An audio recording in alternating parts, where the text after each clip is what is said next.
Hello everyone, welcome to SV study point. आज हम class 11th का चैप्टर नंबर 2 काइनेमेटिक्स का सी पार्ट वेक्टर शुरू करने जा रहे हैं। इसमें हम पहले कुछ बेसिक डेफिनेशंस होंगी और फिर उस पर बेस कुछ न्यूमेरिकल होंगे। ठीक है गाइस, तो आइए इस वीडियो को शुरू करते हैं। सबसे पहले है vector. Those physical quantities which have both magnitude as well as direction for their complete representation are called vector और vector quantities. Example: displacement, velocity, force, acceleration, momentum. Vector ऐसी फिजिकल क्वांटिटीज़ हैं जिनको बताने के लिए हमें उनके मैग्नीट्यूड और डायरेक्शन दोनों की ज़रूरत पड़ती है। उसे हम वेक्टर्स कहते हैं। ठीक है गाइस, जैसे वेलोसिटी हम कह तो सकते हैं कि हाँ इस कि इतनी वेलोसिटी, मान लो वेलोसिटी है 30 मीटर पर सेकेंड। ये हमारी स्केलर क्वांटिटी होगी क्योंकि इसका सिर्फ मैग्नीट्यूड है 30 मीटर पर सेकेंड। लेकिन अगर हम इसके साथ इसकी डायरेक्शन बता दें कि 30 मीटर पर सेकेंड टुवार्ड ईस्ट, तो हम कह सकते हैं कि ये वेक्टर क्वांटिटी, क्योंकि हमने इसमें मैग्नीट्यूड भी हो गया 30 मीटर पर सेकेंड और ईस्ट जो होगी वो डायरेक्शन हो गई। ठीक है इस देखो, मैं यहाँ लिख के दिखा था 30 मीटर पर सेकेंड टुवार्ड ईस्ट।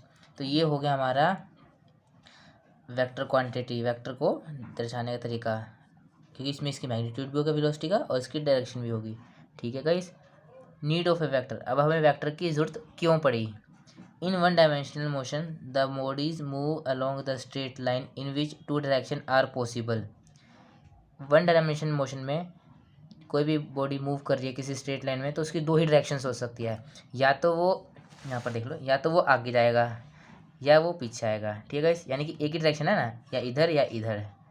तो इसमें बताना आसान होता है, 1D में बताना तो आसान हो गया हाँ कि बॉडी किस तरफ मूव कर रही है। लेकिन 2D यानी कि ये 2D और ये 3D, 3 डायमेंशन और 2 डायमेंशन में बताएंगे किस तरह की बॉडी किस डायरेक्शन में मूव कर रही है और कितनी स्पीड से मूव कर रही है। स्पीड मैग्नीट्यूड तो हम बता देंगे लेकिन डायरेक्शन नहीं बता पाएंगे, इसलिए हमें यहाँ पर वेक्टर की जरूरत पड़ी। तो वही हमने लिखा है, this can be explained by taking positive और नेगेटिव साइन। जो वन डायमेंशनल मोशन है वो हम बता सकते हैं पॉजिटिव और नेगेटिव साइन से, कि इधर ये पॉजिटिव और इधर ये negative. In 2D or 3D motion, there will be various directions in which the body moves.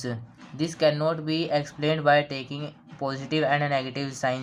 So, a new concept of vector is introduced which explains 2D or 3D motion. 2D और 3D में, 2D motion और 3D motion में बहुत सारी directions होती हैं जिसमें body move करती है। मान लो 2D में पहले बॉडी ऐसे गई, ये 2D है गाइस, एक्स एक्सिस और ये वाई एक्सिस। ठीक है गाइस। अब इसमें बॉडी ऐसे कहीं भी हो सकती है, हम इसकी डायरेक्शन कहीं बता तो नहीं सकते गाइस कि कहाँ कहाँ जा रही है बॉडी, हम इसकी कोई डायरेक्शन नहीं बता सकते। सिंपल अगर वैसे सिंपल स्केलर क्वांटिटी में बात करें, और 3D में भी बता नहीं सकते। 3D यानी कि एयर मान लो या स्पेस मान लो, स्पेस में एयर हवा में पतंग उड़ रही है, तो आप क्या बता सकते हो कि उसकी डायरेक्शन किस डायरेक्शन में है, जो काइट उड़ रही है उसकी डायरेक्शन कौन सी डायरेक्शन में, नहीं बता सकते ना गाइस।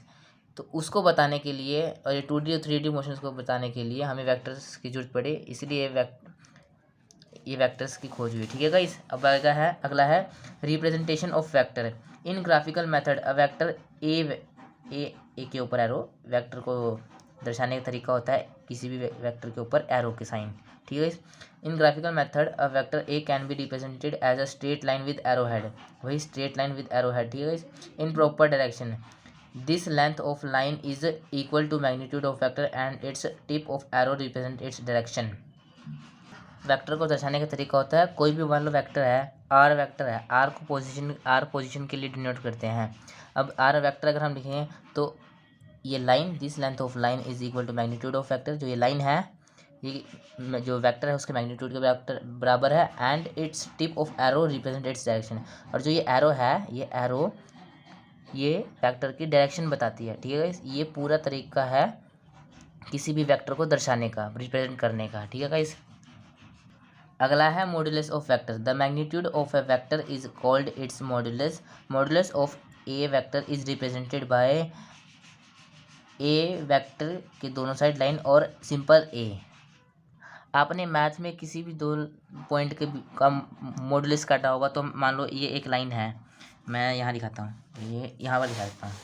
मान लो ये दो लाइन है ए और बी, अगर आपको इसका डिस्टेंस पता है इन दोनों के बीच का, ठीक है, अगर आपको इन दोनों के बीच का डिस्टेंस पता है और अगर आपको इन दोनों डिस्टेंस का मॉडुलस काटने को कहा जाए, मोड काटने को कहा जाए, तो आप उसे ऐसे ही लिखते हो ना गाइस, ये ऐसे, ठीक है गाइस, आप ऐसे ही लिखते हो। सेम यही चीज़ हमने यहाँ नीचे मॉडुलस ऑफ वेक्टर में कर दी है कि मान लो ये ए है, इसका जो मैग्नीट्यूड है उसे हम ऐसे रिप्रेजेंट करते हैं, ठीक है गाइस, या फिर हम इसे सिंपल ए भी लिख सकते हैं, ठीक है, वही हमने यहाँ पर लिखा है। अगला है टाइप्स ऑफ वेक्टर। वेक्टर कितने टाइप्स के होते हैं? इट इज़ ऑफ 2 टाइप, ठीक है गाइस। पहला है एक्सियल वेक्टर, दूसरा है पोलर वेक्टर। एक्सियल वेक्टर कौन से वेक्टर होते हैं? Those vector which have a fixed initial point, example displacement, force, velocity. ऐसे वेक्टर जिनका फिक्स्ड इनिशियल पॉइंट यानी कि उस वेक्टर की जो फिक्स इनिशियल पॉइंट है, मतलब शुरुआती पॉइंट है, शुरुआती जगह से जो शुरुआत की जगह है किसी वेक्टर की, अगर फिक्स्ड है तो हम उसे एक्सियल वेक्टर कहेंगे। मान लो ये कोई ऑब्जेक्ट पड़ा है, ठीक है गाइस, अब हम इस पर फोर्स लगा रहे हैं, इस तरफ, इस साइड से इस तरफ फोर्स लगा रहे हैं, इधर की तरफ ढकेल रहे हैं हम इसे, तो जो इसका इनिशियल पॉइंट होगा वो यहाँ होगा गाइस, क्योंकि हमने फोर्स लगाना यहाँ से शुरू किया है और इसका डिस्प्लेसमेंट भी यहीं से होना शुरू हुई है, ठीक है गाइस। तो इसकी ये वाली जगह जो ये ऑब्जेक्ट है इसका इनिशियल पॉइंट होगी, ठीक है गाइस। अगला है polar velocity. Those vector which are taken along axis of rotation are called polar vector. ऐसे वेक्टर जो एक्सिस ऑफ रोटेशन के अलोंग लिए जाते हैं उन्हें पोलर वेक्टर कहते हैं। Anti clockwise, for anti clockwise rotation, यानी कि क्लॉक ऐसे घूमती है ना गाइस, एंटी क्लॉक ऐसे घूमती है तो एंटी क्लॉक डायरेक्शन ये हो जाएगी। ये देखो गाइस, यहाँ पर देख सकते हैं ये एंटी क्लॉकवाइज डायरेक्शन है। The direction of vector taken along upward, जो वेक्टर की डायरेक्शन होगी वो अपवर्ड होगी। आप यहाँ पर इसे एक हिसाब से ये भी समझते हैं, राइट हैंड थंब रूल लगा सकते हैं यहाँ पे गाइस। ये फोर्स ऊपर जा रहा है, ठीक है गाइस, तो फोर्स ऊपर लगाया, ये फोर्स थंब डिनोट करते हैं फोर्स से, तो अगर फोर्स ऊपर है, अगर आप इसे ऐसे लगाओगे तो ऐसे घूम रहा है गाइस, फोर्स इस तरफ, इस डायरेक्शन में, एंटी क्लॉकवाइज डायरेक्शन में फोर्स लग रहा है और फोर्स ऊपर है, ठीक है guys. For clockwise rotation the direction of vector along downward. अगर इसको भी आप राइट हैंड थंब रूल से समझते हैं, अगर फोर्स डाउनवर्ड लग रहा है, तो फोर्स जो ये वेक्टर है, जो फोर्स अगर डाउनवर्ड लग रहा है तो रोटेशन किस डायरेक्शन में होगी? क्लॉकवाइज डायरेक्शन में। ये ऐसे क्लॉक भी ऐसे ही घूमती है, और फोर्स अगर नीचे लग रहा है तो जो डायरेक्शन होगी वेक्टर की वो क्लॉकवाइज होगी, ठीक है। एग्जांपल के लिए ले सकते हैं, पोलर वेलोसिटी के एग्जांपल होते हैं, सॉरी पोलर वेक्टर है यहाँ पर गाइस, पोलर वेक्टर। तो पोलर वेक्टर के जो एग्जांपल होते हैं वो होता है angular velocity, angular momentum etcetera, ठीक है। अगला है unit vector. Unit vector of a given vector is a vector whose magnitude is unity and direction is same as of given vector. Unit vector of a is represented by a cap and read as A cap और ए hat. किसी भी vector का unit vector ऐसा vector है जिसका magnitude unity यानी कि 1 या यूनिटी या कांस्टेंट हो और उसकी डायरेक्शन बिल्कुल सेम होनी चाहिए जो हमें वेक्टर दिया हुआ है, तो हम उस वेक्टर को यूनिट वेक्टर कह सकते हैं। यूनिट वेक्टर जो है उसे रिप्रेजेंट करते हैं ए कैप से, ये कैप है गाइस, इसे A cap and read as A cap और ए हैट। आप इसे ए कैप भी कह सकते हो और ए हैट भी कह सकते हो। तो जो ए कैप होगी वो हमारा मैग्नीट्यूड यूनिट होना चाहिए, यानी कि ये मैग्नीट्यूड हो गया यूनिट, और जो डायरेक्शन है वो सेम होनी चाहिए, ये ठीक है गाइस। तो ये यूनिट किसी भी वेक्टर का यूनिट वेक्टर रिप्रेजेंट करने का तरीका, मान लो यहाँ पर अगर आपको पोजीशन वेक्टर दिया होता तो हम उसके ले चलते हैं आर, अगर कैप निकालना है, आर कैप निकालना है पोजीशन वेक्टर का, तो हम उसे ऐसे लिखते हैं आर पहले यूनिट वेक्टर, आर पहले सिंपल वेक्टर और फिर नीचे अपॉन में उसका मॉडुलस, ठीक है guys. Unit vector is defined as the ratio of vector and its magnitude. इसकी सेकंड डेफिनेशन ये भी हो सकती है कि जो वेक्टर है यूनिट वेक्टर वो रेशियो है वेक्टर गिवन वेक्टर का और उसकी मैग्नीट्यूड का, ठीक है गाइस। वही हमने यहाँ पर करके दिखाया, जो एक यूनिट वेक्टर ऑफ आर है वो उसके simple vector ratio of simple vector और उसके मैग्नीट्यूड का, ठीक है guys. In Cartesian coordinate system I J and K are taken as unit vector along X axis, Y axis and Z axis respectively. अगर Cartesian coordinate यानी कि x Y Z axis में अगर हम यूनिट वेक्टर देखेंगे तो x direction के लिए यूनिट वेक्टर होगा आई कैप, वाई डायरेक्शन के लिए यूनिट वेक्टर होगा जे कैप और जेड डायरेक्शन के लिए यूनिट वेक्टर होगा के कैप। ठीक है गाइस, अब इस पर एक न्यूमेरिकल कर लेते हैं। Find unit vector of a is equals to 2i-3j + 4k। ये आपका न्यूमेरिकल है और आइए हम इसका सॉल्यूशन करते हैं। ठीक है, अब हम पहले जो गिवन डाटा वो लिख देते हैं, हमें क्या दी। अब हम इसका सबसे पहले गिवन डाटा लिखेंगे। हमें गिवन है ए वेक्टर जो कि है बराबर 2i-3j + 4k कैप के। ठीक है गाइस, हमें निकालना है यूनिट वेक्टर यानी कि ए कैप, और जो ए कैप होता है वो होता है ए वेक्टर अपॉन उस ए वेक्टर के मैग्नीट्यूड के बराबर। तो उसके लिए हमें सबसे पहले निकालना पड़ेगा ए मैग्नीट्यूड। अब हम ए मैग्नीट्यूड कहाँ से निकालें, अब यहाँ पर देख ले गाइस, हमें ए मैग्नीट्यूड निकालना है यानी कि मॉडुलस करना है। अब हम कर लेंगे ए का मॉडुलस, तो एक्स स्क्वायर ए का मॉडुलस करने में होता है x² + y² + z², यानी कि एक्स की वैल्यू हमारे पास एक्स आई कैप, वाई जे कैप, जेड जे कैप होती है ना भाई, तो उसका जो कोएफिशिएंट्स होते हैं आई जे के उसके सबका square plus sum under root में। अब एक्स हमारा जो है वो 2 है यानी कि 2 का स्क्वायर, वाई है हमारा -3 यानी कि -3 का स्क्वायर, प्लस जेड हमारा है 4 यानी कि 4 का स्क्वायर। ठीक है गाइस, अब हम इसका मॉडुलस करेंगे 2 दूनी 4 + 9 + 16, ये हो जाएगा हमारा कुल मिला के 16 9 25 और 4 29। ठीक है गाइस, ये हो गया हमारा ए मॉडुलस की, ए वेक्टर के मोड की वैल्यू। अब हम यहाँ पर ये वैल्यूज पुट कर देंगे। अब ए वेक्टर तो हमारा ये हो गया 2i-3j + 4k अपॉन इसकी वैल्यू होगी √29 यानी कि 1/29 अंडर रूट में इंटू में 2i-3j + 4k। ठीक है गाइस, ये हो गया हमारा ए वेक्टर का यूनिट वेक्टर। ठीक है गाइस, अगला है position vector. The vector which tell the position of a body with respect to origin is called position vector. It is denoted by r vector. R vector equal to xi cap + yj cap + zk cap. ठीक है guys, यानी कि इसका मतलब है ऐसा vector जो किसी भी बॉडी की पोजीशन बताए ओरिजिन के रिस्पेक्ट में, उसे हम पोजीशन वेक्टर कहते हैं। ठीक है गाइस, मान लो ये एक ऑब्जेक्ट है पॉइंट पी पर। ठीक है गाइस, ये पॉइंट पी पर एक ऑब्जेक्ट पड़ा है, तो एक्स एक्सिस, वाई एक्सिस और जेड एक्सिस इन तीनों का जो कोऑर्डिनेट पॉइंट है यानी कि ओरिजिन है वो है ओ, और इस बॉडी की ओरिजिन से जो दूरी है वो है आर वेक्टर है। वही हमने यहाँ पर लिखा है vector which tell the position of body with respect to origin. ये आर वेक्टर है, वो इस ऑब्जेक्ट की पोजीशन बता रहा है विद रिस्पेक्ट टू ओरिजिन। ठीक है गाइस, अगला है orthogonal vector. Those vector which are perpendicular to each other are called orthogonal vector. यानी कि मान लो गाइस, ये ए वेक्टर है और ये बी वेक्टर है। ठीक है गाइस, अब ये दोनों वेक्टर एक दूसरे के परपेंडिकुलर है ना गाइस। ठीक है गाइस, अगला है equal vector. Two vector are equal if they have equal and same magnitude and direction.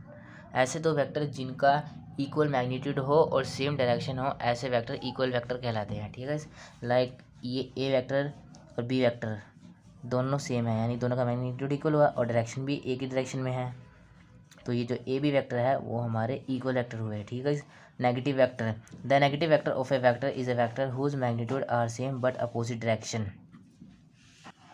ऐसे वेक्टर जिनका मैग्नीट्यूड तो सेम हो पर डायरेक्शन अपोजिट हो, उन्हें हम नेगेटिव वेक्टर कहते हैं। ठीक है guys, co initial vector. Those vector which have common initial point are called co initial vector. ऐसे वेक्टर जिनका इनिशियल पॉइंट सेम हो, कॉमन हो, उन्हें हम को इनिशियल वेक्टर कहते हैं। ठीक है गाइस, अगला है co terminal vector. Those vector which have common terminal point are called co terminal vector.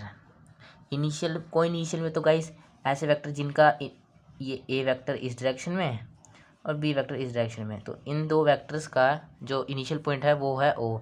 ठीक है गाइस, ये हमारे को इनिशियल वेक्टर हो गए। लेकिन को टर्मिनल में इसका उल्टा होता है, इनका स्टार्टिंग पॉइंट सेम था को इनिशियल में और को टर्मिनल में एंड पॉइंट सेम होगा। मान लो कोई गाइस दो वेक्टर आ रहे हैं, लेकिन उनका जो एंड पॉइंट है वो सेम है, तो हम उन्हें को टर्मिनल वेक्टर कहेंगे। ठीक है गाइस, कोएडिशन में याद रखना गाइस कि स्टार्टिंग पॉइंट सेम होता है और को टर्मिनल में एंड पॉइंट सेम होता है। ठीक है गाइस।